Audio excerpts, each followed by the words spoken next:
नंदा हे गौरा कैलाशों की यात्रा हे नंदा हे गौरा कैलाशों की यात्रा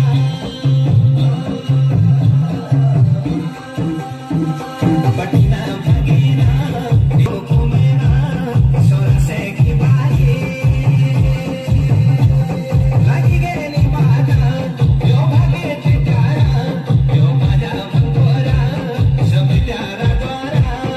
हे नंदा हे गौरा कैलाशों की यात्रा हे नंदा हे मनोकामनी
की झवारी तेरी छुम छुम बजली तू ता ठुम ठुम हिटली की झवारी तेरी छुम छुम बजली तू ता ठुम ठुम हिटली तू तो बिगड़ली गोजवा सजे गन खेलो लागली अरे पिपले डाली मुड़ी तू चौपली खेलीली चौपती खेलीली चौपती खेलीला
अप्रतिम अद्वितीय जोरदार टाळ्या वाजून आपण स्वागत करूया